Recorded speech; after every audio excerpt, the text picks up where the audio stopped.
Buenas noches, mi nombre es Michelle García, soy estudiante del quinto semestre de la carrera de contabilidad. El tema que voy a tratar el día de hoy es el capítulo 12, Inversión, Estrategia y Rentas Económicas, del libro de Principios de Finanzas Corporativas, a cargo del economista Osvaldo Lobo. Inversión estratégica y rentas económicas. Porque un administrador que acaba de aprender a usar los flujos de efectivo desconectados, FED, es como un niño con un martillo? Su respuesta: porque a un niño con un martillo cualquier cosa le parece un clavo. Nuestra opinión es que no hay que centrarse en la aritmética del FED, lo que podría llevarnos a ignorar los pronósticos que son la base de cualquier decisión de inversión. Continuamente se bombardea a los directores con solicitudes de fondos para gastos de capital, que son respaldadas con análisis de FED detallados que muestran que los proyectos tienen BPN positivo. BPN quiere decir valor presente neto. Entonces, ¿cómo distinguen los administradores los BPN que son absolutamente positivos de aquellos que solo son el resultado de errores de proyección? Sugerimos que deberían plantearse algunas preguntas sobre sobre las posibilidades fuentes de la ganancia económica. Para tomar una buena decisión de inversión, habrá que comprender las ventajas competitivas de la empresa. Ahí es donde se une la estrategia empresarial con las finanzas. Una buena estrategia hace que la empresa genere el valor más alto con la base en sus activos y oportunidades de crecimiento. La búsqueda de una buena estrategia comienza en el entendimiento de lo que le diferencia a la empresa de sus competidores y del modelo en que estos responderán a sus iniciativas.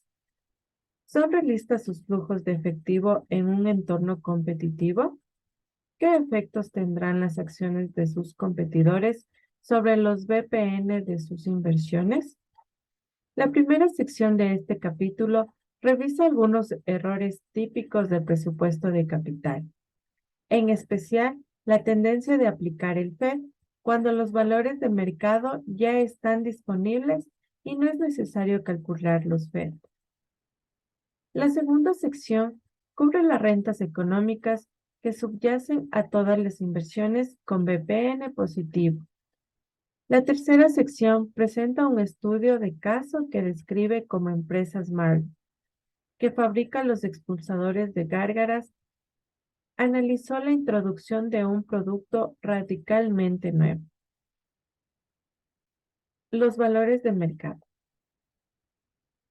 Vamos a suponer que un administrador pudo persuadir a todos los proveedores de sus proyectos para que generen pronósticos honestos, aunque dichos pronósticos sean no sesgados. Es muy probable que aún contengan errores, tanto positivos como negativos. El error promedio será de cero, pero eso no es un consuelo, porque usted querrá aceptar solo los proyectos que tengan una rentabilidad verdaderamente superior. Considere, por ejemplo, lo que pasaría si tomara nota de los flujos de efectivo de la operación de varios tipos de negocios. Tal vez descubra que cerca de la mitad parecería tener VPN positivos. Puede que eso no se deba a que posea habilidades personales superiores administrando aviones jumbo o una cadena de lavanderías automáticas, sino porque sin darse cuenta cometió errores importantes en las estimaciones de los flujos de efectivo. Cuantos más proyectos examine. Rentas económicas y ventajas competitivas. Las utilidades más elevadas que el costo de capital se conocen como rentas económicas. Los recursos elementales de economía nos enseñan que la competencia de largo plazo elimina las rentas económicas. Es decir, bajo un equilibrio competitivo de largo plazo, ningún competidor se expande ni gana más del costo de capital de la inversión. Las rentas económicas se obtienen cuando la industria no está en equilibrio o cuando la empresa posee algo más valioso que los competidores.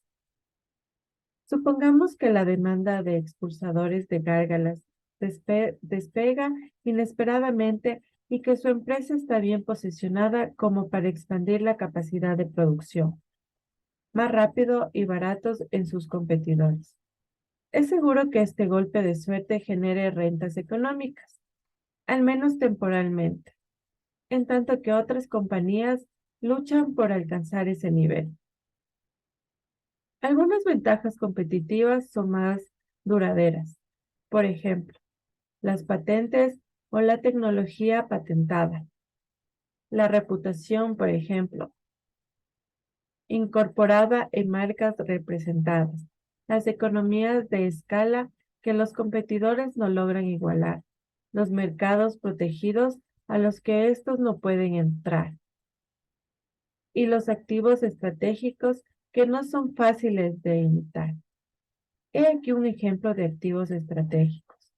Pensemos en la diferencia entre empresas ferroviarias y de transporte por carretera.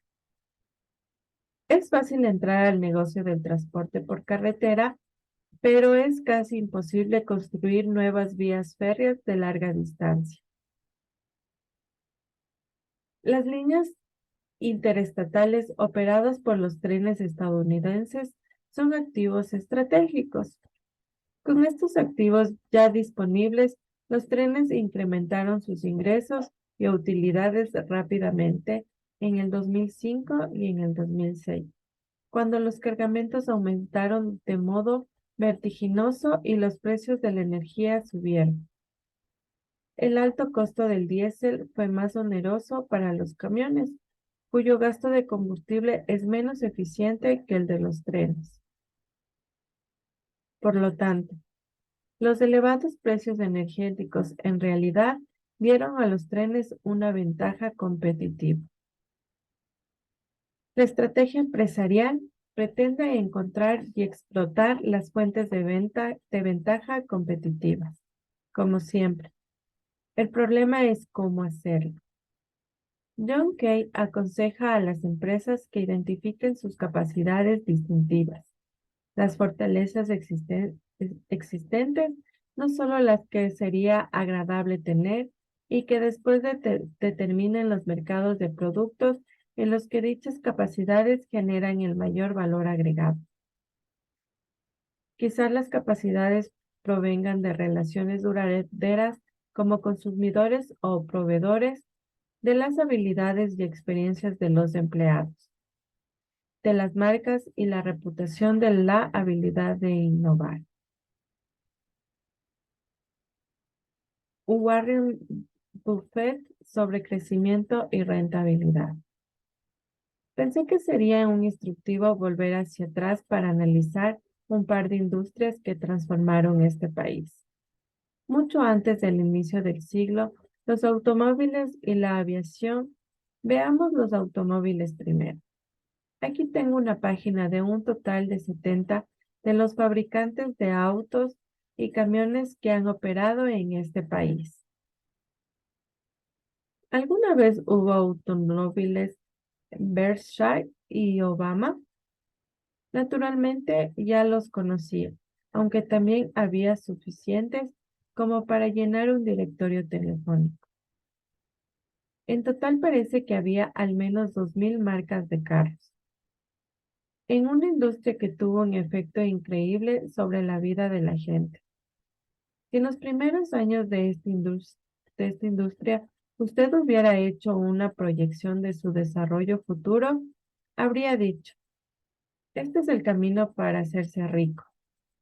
Pero, ¿cuánto hemos avanzado en la década de 1990? Después de la matanza empresarial que nunca amainó, terminamos con 3 empresas automotrices estadounidenses que en sí no son excelentes para los inversionistas.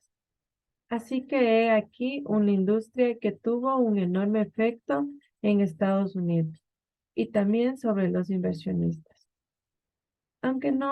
aunque no el que pensaba. En ocasiones, por casualidad, es mucho más fácil en estos momentos de transformación entender a los perdedores. Pudo haber captado la importancia de los automóviles cuando surgieron, pero habría sido difícil seleccionar las empresas que le hicieran ganar dinero. Sin embargo, hay una decisión obvia que usted pudo tomar en este entonces. A veces es mejor poner esas cosas al revés y es haber vendido caballos en corto. Francamente, estoy desilusionado que la familia Buffett no lo haya hecho durante todo este periodo. Y la verdad es que no teníamos excusas vendiendo en Nebraska. Habría sido facilísimo pedir caballos prestados y evitar un apretón de la posición corta. Población de caballos en Estados Unidos en 1990, 21 millones. En 1998, 5 millones. El otro invento que realmente transformó los negocios en el primer cuadro del siglo, aparte del automóvil, fue el avión, otra industria cuyo futuro tan brillante habría hecho que los inversionistas se les hiciera agua a la boca. Por eso fui a ver a los fabricantes de aviones y descubrí que durante el periodo de 1919 a 1939 había unas 300 empresas y hoy sobreviven apenas unas cuantas. Entre los aviones de aquel entonces debimos haber sido el de Silicon Valley. Esa época estaban en Nebraska y en el Obama. Dos aviones en los cuales ya no confía ni el nebrasqueño más leal. Vayamos a las quiebras de las aviaciones. He aquí una lista de 129 aerolíneas que se declararon en quiebra en los últimos 20 años. Continental fue lo suficientemente inteligente para entrar en la lista 2 veces. De hecho, hacia 1992, aunque el panorama habría mejorado desde ese entonces. Las aerolíneas de este país no habían ganado ningún dinero desde los inicios de los aviones. Nada en resumen que me gusta creer que si hubiera estado en Kitty Hawk en 1903, cuando Orwell Reach despegó. Habría sido lo suficientemente visionario y solidario. Se lo hubiera debido a los capitalistas del futuro como para derribarlo. Es decir, Karl Marx no hizo tanto daño a los capitalistas como lo hizo Orwell. No hablaré de estos negocios atractivos que cambiaron drásticamente nuestras vidas, que al mismo tiempo no recompensaron a los inversionistas estadounidenses. La fabricación de radios, televisiones, por ejemplo. Pero diré qué lección nos da estos negocios.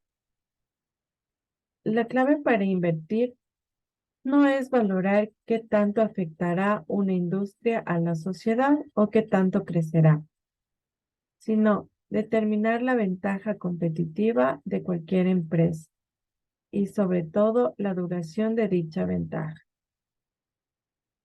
Los productos o servicios que poseen pozos amplios y duraderos alrededor de ellos son los que las recompensas más a los inversionistas.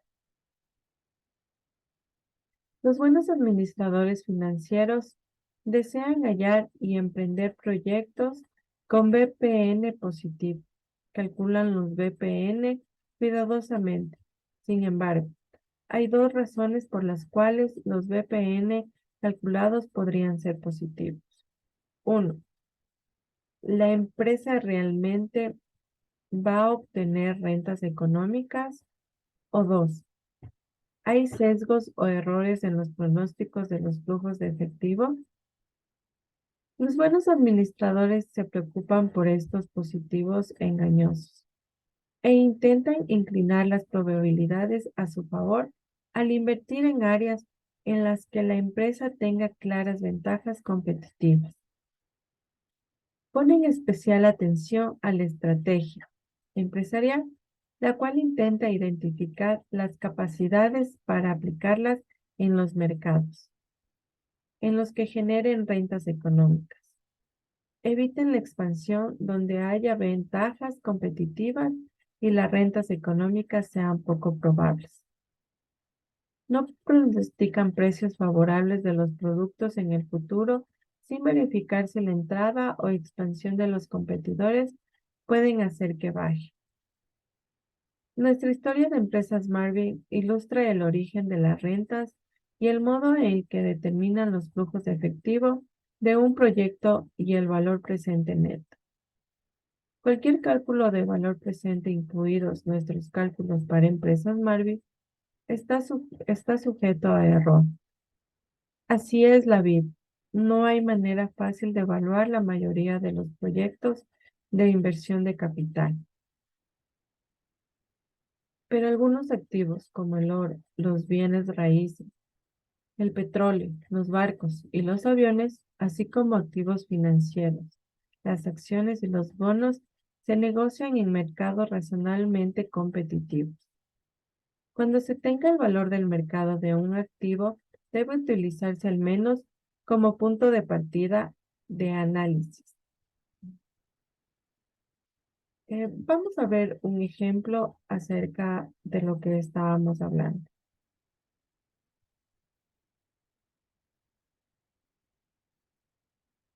El ejemplo sería: Empresas Marvin decide explotar una nueva tecnología.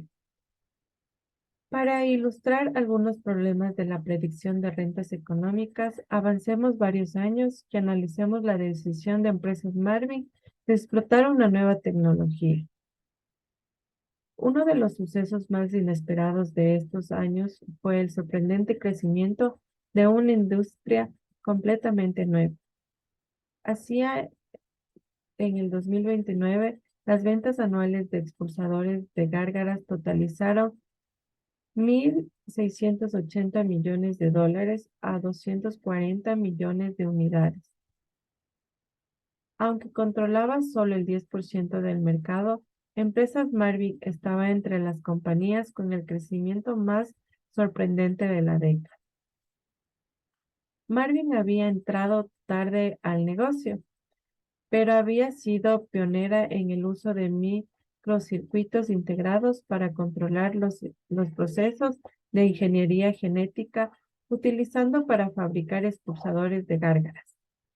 Este desarrollo había hecho que los productores redujeran el precio de los expulsadores de 9 a 7 dólares y por lo tanto había contribuido al crecimiento espectacular del tamaño del mercado. En la curva de demanda estimada, se muestra que es tan sensible en la demanda a tales reducciones de precios. Se resume la estructura de costos de la tecnología antigua y nueva. Mientras que la empresa que utilizaba la nueva tecnología ganaba un 20% sobre su inversión inicial. Las que seguían empleando el equipo de primera generación fueron golpeadas por las sucesivas reducciones de precios. Como Marvin había hecho toda su inversión en la tecnología de 2025, estuvo bien posicionada a lo largo de este periodo. Durante algún tiempo habían estado circulando rumores de nuevos avances de Marvin y el valor total del mercado de sus acciones subió a 460 millones de dólares en enero del 2030. En este momento, Marvin convocó a una conferencia de prensa para anunciar otra innovación tecnológica. La administración declaró que su nuevo proceso de la tercera generación comprendía neutrones mutantes que harían que la empresa redujera sus costos de capital a 10 dólares y los costos de fabricación a $3 por unidad. Marvin propuso capitalizar ese nuevo emprendimiento, un enorme programa de expansión de $1.000 millones, que añadieron 100 millones de unidades de la capacidad. La empresa esperaba entrar en plena operación dentro de 12 meses. Antes de decidir si continuar con su desarrollo, Marvin había llevado a cabo cálculos exhaustivos sobre el efecto de una nueva inversión. Los supuestos básicos fueron exigentes. Fueron los siguientes. 1. El costo del capital fue del 20%. 2. Las instalaciones de producción tenían una vida física indefinida. 3. La curva de demanda y los costos de cada tecnología no cambiarían. 4. No había oportunidad de que apareciera una tecnología, la cuarta generación, en el futuro previsible.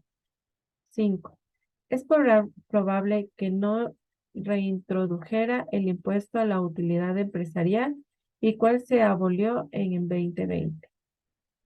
Los competidores de Marvin acogieron la noticia con diferentes grados de preocupación. Había el acuerdo general de que antes de 5 años ninguno de ellos tendría acceso a la nueva tecnología. Por otro lado, muchos se consolaban a sí mismos con el razonamiento de que nueva planta de Marvin no competiría con una planta existente que ya había depreciado por completo. El administrador financiero de Marvin estaría de acuerdo con las decisiones de expansión. ¿Hubiera sido mejor continuar con una expansión mayor o menor? ¿Cómo podría afectar el anuncio de Marvin de precios de sus acciones? Hay dos opciones. La primera es inmediatamente a leer nuestra respuesta a estas preguntas. Sin embargo, aprenderá mucho más si se tiene y elabora su propia respuesta. Eso es todo acerca del capítulo 12. Espero que les haya gustado. Muchas